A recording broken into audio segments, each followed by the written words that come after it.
Buhay-buhay. Ay, Una sa lahat, gusto ko munang humingi ng paumanhin at wala ako dito nung nag-umpisa kayo. Sana naintindihan ninyo na ang ginagawa namin na Amelia ay para sa inyo rin at sa sambayan ng MHA. Yan ay tungkol sa ating HMO. But anyway, sa mga ganitong okasyon, nakakalungkot. Actually, mixed emotions ako. Una, sad, kasi iiwanan tayo ng ating dalawang kasamahan na matagal na nating naging kasama sa HR. Mula nung pagpasok ko kasi dito, nung somewhere down the road, so many years back, andito na sila. Oo, tapos ngayon naman, andito pa rin tayo, iiwanan na nila tayo. Nakakalungkot yun. Diba? Pero talagang gano'n ang buhay. No? Tapos mixed din sa anxious din, apprehensive, kasi katulad ng mga sinabi ng mga naunang nagsalita, at least yung mga naabutan ko, na paano daw, sino daw ang gagawa ng mga trabaho nila. Diba? Diba parang pakonti lang ng pakonti. Tanda ako kasi nung pumasok ako dito, mga 90 yata ang HR eh. Isipin nyo, 90. Eh, noong mga panahon na yun, medyo hindi pa ganun kakomplikado naman yung ginagawa ng HR. Hindi ba, Glad? Nakaka-travel pa nga kami ni Glad kung saan-saan.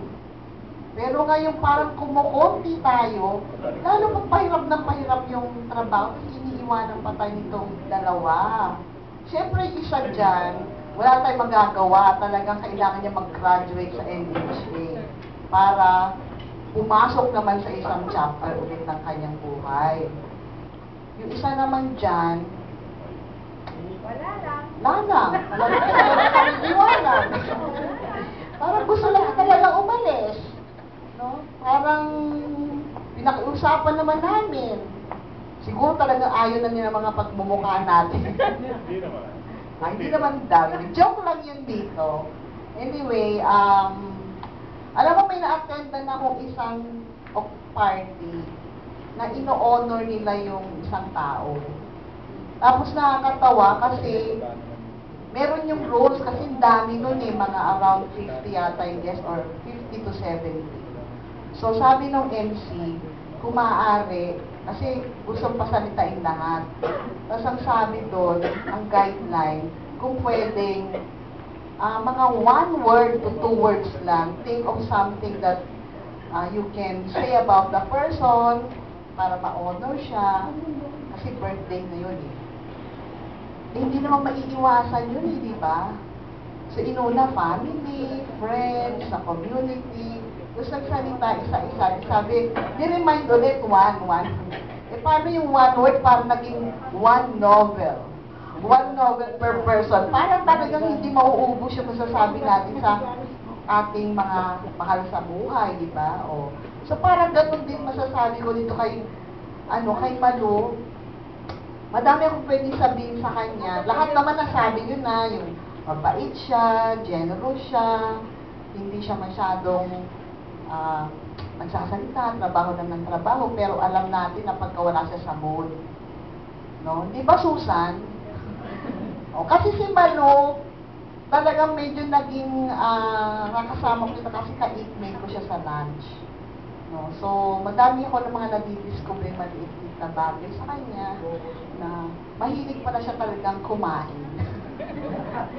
Pero, healthy naman, more on the healthy side. Kaya lang hindi ko alam bakit parang, hindi naman mukha pa naman siya healthy. Diba? Healthy siya, no? Tapos, parang matampuhin niya kasi Malu. Oo, Malu, diba? Matampuhin siya. Pero, as a whole, she just keeps silent, she just keeps on working, no? Kung ano yung matutulog niya, sige. Pero alam niyo ba itong batang to? Bata ha? Kasi parang alam ko, mga magre-retire, parang sa mga kaalaman ko sa mga nagre-retire sa ibang department, parang mga 3 buwan pa lang, 3 buwan pa bago mag-retire, ano, parang wala na, di ba? Yung ano niya, nag-ayos-ayos na. Pero itong si Malo, hanggang sa kahuli-huli ang ano, sandali ng kanyang serbisyo sa LHA, talaga namang, ano, hataw. No, siguro parang hindi ko nga alam sa kanya kasi, siyempre pag magre-retire naman na isang tao, talaga hindi mo naman mauubos, may maiiwan ka talaga sa trabaho, nag-lagit na turnover mo, di ba thinking? Letter M to Z ba? Yun. So, talagang nakaka-apprehensive. Tapos, lalo naman itong kay Lito. Di ba? Mga kapatid, di ba, Gladys? Siyempre, kahit na ano naman ang posisyon natin, iba-iba lang level yan. Talagang kung may naiiwanan kang trabaho, medyo talagang nakakakaba para sa mga maiiwan. Pero sabi nga natin, life has to go on, masusolusyonan din naman yan. Solusyonan mo yung pagkalumuhod na si Gladys. Hindi, ano yan, alam ko naman yung mga ano na yan, kasi kung na-apprehensive yung mga boss ninyo, saka yung mga maiiwanan natin staff na sasalun ng trabaho, mas lalong nakakanervous sa mga boss, lalo na sa amin. Kasi sabi ko nga, pahirap ng pahirap yung ating trabaho. So, itong si Malu kasi nung time ni Lani, medyo ano-ano na kami yan eh. Hindi kami masyado nag-uusap, pero magtingin na lang kami yan, nagkakaintindihan na kami. Tapos sa mga occasions ng HR, isa siya dun sa mga laging naiiwan. Kasama namin, na nakikiawit, di ba nakita naman natin dyan. Basta, wala akong masabi kay Malu kung hindi, mamimiss ko siya dun sa aming lunch time, hour, and even on Saturdays that I am here and she is here. Saturday, ano yan eh, Saturday girl, like sila Banji, yan. Pag nagpupunta ako ng Sabado, nandyan siya palagi. Parang sabi ko nga kay Susan, kay Banji, bakit na ba nandito ba si Malu? Kasi nga gusto niya daw tapusin kung ano man yung dapat kayang tapusin. So, Malu, maraming salamat sa iyong serve ng walang pag-involve sa HR at saka sa NHA. We are always here for you. Just come and visit us kasi hindi ka naman pupunta sa ibayong lugar na katulad ng isa dyan na talagang iiwanan tayo. So, just come and visit us. We are always here for you. Ito namang isang kaibigan namin dito na matagal na. Kami ni Lito, meron kaming pinagdaanan. Hindi nila alam yun. Pero hindi ko nasasabihin kung ano man. Hindi na to, mas invento lang namin yung joke. But anyway, kami ni Lito may personal and professional working relationship. Kasi dito nag-abot po tayo sa training. Pa-ending na, no? So, kasi nung bago pumasok, at pasok ako dyan, nasa training siya, nandun ako sa career, pero nalipat ako sa training, paalis naman siya. Saan ba pumunta? Sa OMT ba? Kasi nakaikot na rin si dito sa buong HR. So, napakatagal na panahon na yon. Tapos, yan, kami yung magkakasama niya, nila Gladys, nila Peg, mga kung saan-saan lakad. So, tapos yan, si dito, may talagang senior na ako. Iba-ibang, kukunti na lang yung mga natatanda ko sa mga pinagdaanan namin. Basta natatandaan ko, dito naalala mo ba nung tayo ay pumunta sa Baguio, yung namatay yung Papa ni Fe? Natandaan mo, natulog lang tayo sa van. Van ba? Yung kaninong van ba yun? Coaster. Coaster. Oo, yan. Magkatabi kami. O, yan. Isa sa pinagdaanan. Nahihipuan kami. Joke lang, Diyos ko. Baka naman maniwala ba sila? Inukwento ko lang, namiyan talaga pinagdaanan dito. Kasi parang may nililigawan ata yan dati sa Stella. Ikaw ba may nililigawan doon o dumandalaw-dalaw ka lang? Nung high school days. High school, ang tagal-tagal na noon, Anyway, so gusto ko lang, actually yung itong sa dito, talaga namang all of us have quirks. Diba?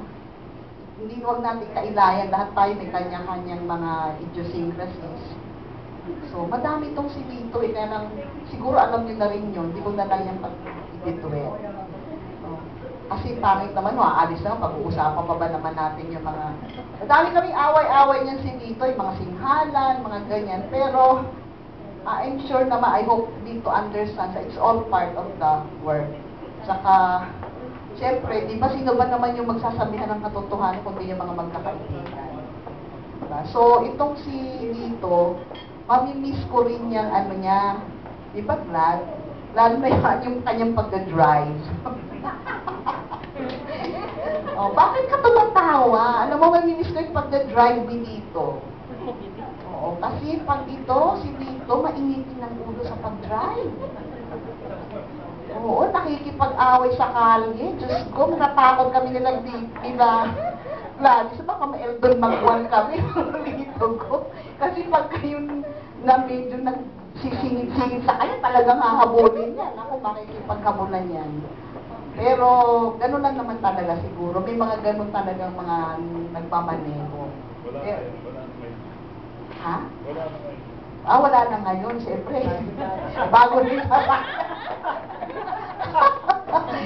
Sobra naman to dito, porque bago sa akin, hindi na gano'n din. Anyway, siguro, dahil lang sa mga kabataan, I don't know siguro yung iba nakasakay sa, ewan ko kay Pinky, nakakasabay siya. Hindi ko alam kung na-experience yung na-experience namin ni Gladys. Pero madami kaming mga masasaya at mga malulungkot din na mga experiences. No? Pero, siyempre, pag umaalis ang isang tao na naging malapit sa atin, ang gusto natin isipin ay lahat ng mga masasayang bagay, no? Mga masasayang happening sa atin. Of course, andyan yung mga hindi naging magandang mga transaksyon, pero ang mangingibabaw sa atin palagi yung masasaya. Okay, so,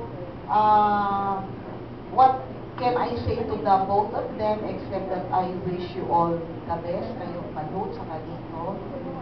Si Malu, as I said, dalawin mo kami, nandiyan lang ka naman around the corner, we are just a text away.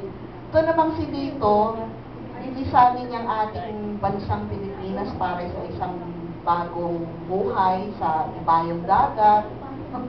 Parang tutong-tutong dito. Pero alam niyo, di ba, with technology, parang dati kasi nung unang panahon, pag umaalis yung di ba, natatanda niyo ba pag naghahatid kayo sa airport nung unang panahon, isang barangay naghahatid doon, lumang naiya pa yun, di ba? Pero ngayon kasi technology, hindi na masyadong nakakalungkot dahil andyan naman ang Skype, andyan naman ang Facebook, parang madaling malaman kung ano na nangyayari sa buhay-buhay, tapos parang andyan lang sa malapit. Para naman tutong teke ako, hindi nga ako nagbubukas ng Facebook. Dami na nga doon, request, ganyan-ganyan, hindi ko naman i-acknowledge. But anyway, wala lang time. Pero siguro dito pag nandun ka na, you will always keep in touch naman. And, syempre, mamimiss din namin yung iyong lalo sa mga corporate events, mga corporate activities natin, malaking kawalan. In-acknowledge naman din ni na Pinky yung tulong na binibigay mo sa kanila. Kasi sa ibang mga divisions, sa department. Of course, hindi naman nawawalan tayo na expertise dyan, but siyempre iba din yung din dito. No? Kaya nga parang nininervous na ako pagdating sa buti na lang, dito nag-birthday si AGL, no? Nasa ibang lugar siya. Pero, nervous ako, plan sa this November, December, January. Pero, hindi naman makaharness din naman natin yung mga talents ng iba natin staff. Nandyan lang yan na nakatago. Yun nga lang sa dami ng mga trabaho. Talagang kinakailangan makakuha tayo ng mga kapalit. At sana, dahil pa weekend naman ito, magsisimba kayo, pwede ba ipagdasal na rin ninyo na mapirmahan na ni Presidente yung ating pag-hire ng mga dagdag na mga tao at saka sa pagpopromote doon sa mga dapat ma-promote. So, ipagdasal natin yan kasi nandun na daw siya sa Presidente.